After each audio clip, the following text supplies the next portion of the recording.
Hello everyone and welcome.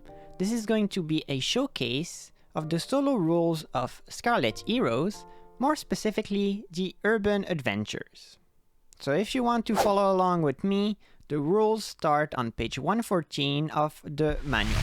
I will introduce you to a section of the solo rules called Urban Adventures, and I will explain as I play. So my goal will be to improvise a fun fantasy story while educating you and showing you an example of how you can use those rules. My goal will be to get you an entire adventure, and I will illustrate the story using Stable Diffusion XL. Here's how I'm going to organize this video. After the intro is over, we'll quickly go through character creation, but only through the roles, so it cuts on time. Then, I'll give you a short overview of the urban adventures. After that, we will roll a random adventure plot, which will launch us into playing the adventure. I need to get to 10 victory points to win, but more on that later. And then you'll get an outro where I'll probably give my take on how I like those rules. So buckle up, I think this one's gonna be pretty fun. Let's get into the character creation. First, my 6 attributes. Let's see what I get for strength. Alright, gonna discard this 2, and I get a 12. Oh geez, that's not a great roll. So a 10. At least it's bigger than an 8. Constitution. Ooh, that's better. 13. Now intelligence. Ooh, I like that one. 17. Wow. Now for wisdom. That's a 14. And finally, charisma. Okay, not too shabby. That's gonna be a 13. Wow. We've got everything. We've got no negatives. And a pretty decent intelligence score, eh? So with that attribute spread, I will see which class would be the best fit. As expected, I will go with Magic User. This is because I noticed that your intelligence modifier will influence the number of spells you get as a magic user.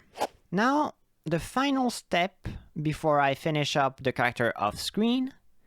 What is my race? Well, I will determine that with a d6. If I get a 1 or a 2, I'll be a human, a 3 will give me a dwarf, a 4 an orc, and a 5 a goblin, while a 6 will let me choose. I didn't put elves in there because in the city I like to roleplay in, which is called Parstenan, these are the races that are present. Alright, what kind of race will I be? Ooh, that is a 6. Oh, so I get to choose. I think I will go with an orc, because it could be cool. Now, I figure I should also roll to see what my... if I'm a man or a woman. So, 1 or a 2 will be a man, 3 or 4 will be a woman. Oh, well, it's gonna be a female orc magic user. I present you Ralva.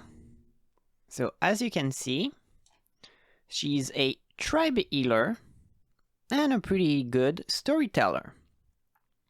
She also has a racial trait of magical resistance. This is from Scarlet Hero itself. It's from the Shu race, which is pretty much like orcs.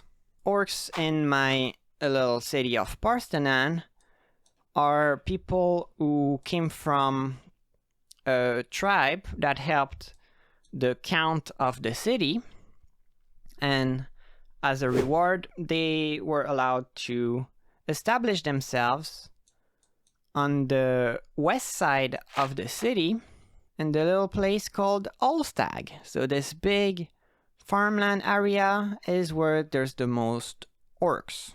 So she comes from there. I'm giving her ceremonial robes, ordinary clothes, a sling bag, herbs and ointments, a spell book, and a water skin. And she also has an extra 5 gold pieces.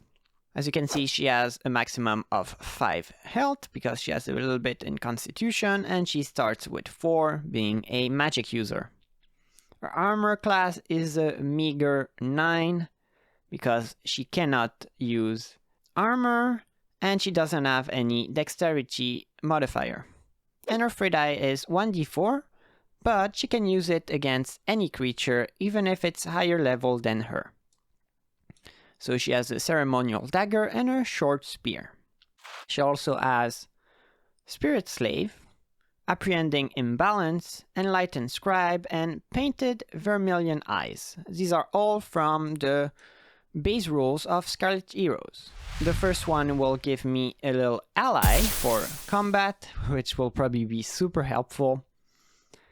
Then Apprehending Imbalance lets me know if a target has any poison, curses, magical effects. It's a kind of basic mage spell that you find in any kind of RPG. This Lens of the Enlightened Scribe lets me read any text, magical or otherwise. And Painted Vermilion Eyes is probably the most original one, because it basically lets me kind of bewitch someone, so they will basically do my character's bidding, within limits of course. So this will probably be pretty handy since I'm a magic user and it's pretty hard at level 1 in this game. And of course I should highlight that at level 1 I only have 1 spell per day that I can prepare. So it will probably be pretty freaking challenging, this adventure. But before we start in earnest, I will give you a short overview of the urban adventures. So to start, we will be selecting a plot from the list. I will be rolling randomly, but you could also choose. The urban adventure is basically a competition against the villain. The first to 10 points wins. You progress the adventure by playing scenes. There are 3 possible scenes, each with their own table. You have investigation scenes, conflict, and action. A scene is resolved by a trait check or a fight. So each time you have a scene, you'll either fight someone or roll on your traits, do a strength, a dexterity check, intelligence check, and so on and so forth. The check difficulty will be 9 plus the threat level, and the threat level is usually equal to your adventure level, which is 1 for this adventure. So each time I have a check, I will be trying to beat a 10. If at the end of the scene the player is successful, so if they got a success on their check, or if they beat the fight, they gain victory points depending on what kind of scene it is. On the other hand, the villain can receive victory points if the player is defeated or fails, but it can also gain points with random rolls that you'll do after an investigation or action scene. But more on that later. It's pretty much something that happens near the end of the adventure. If any of these rules seem a little bit vague to you, don't worry, you'll probably catch on as the video progresses, since I'll be going back over them and explaining them in more detail. Now let's finally start. So I'll go with a random plot by throwing a d8. And we get a 5. An antagonist schemes to harm a rival target, such as by theft, blackmail, or framing. Draw either the antagonist or the target depending on who the hero cares most about. Successful investigation scenes are required to discover both the other actor in the event and the crime which the antagonist desires to inflict on them. Scenes revolve around discovering what crime is planned, identifying and stopping the criminals, and tracing it to the antagonist. Ooh, interesting. Well, I will think we'll start with the target, and the target will most likely be someone from Ralva's tribe. Let's generate our ally. So on page 116, you have this pretty neat table called Actor Relationships and Reactions. So I get a 2, so we'll stick to this part. And then it is a 1, so either an ambitious scholar, an ambitious gutter snipe, or an aged plutocrat. I think if we generate a race, we'll have a better idea. And I get a 3, which means it's a dwarf. Could be a dwarf that works with our tribe. Just for fun, I'm gonna roll on this actor relationship. I think that's a 2. So a business partner. I feel like I could get a little bit more inspiration yet by rolling for a crime. So a 6 means it's a form of corruption. And then I get a 2, dark worship. So now to get the final little piece of the puzzle to give me a way to start the adventure, I want to roll a witness. And I got a 3, a frightened local.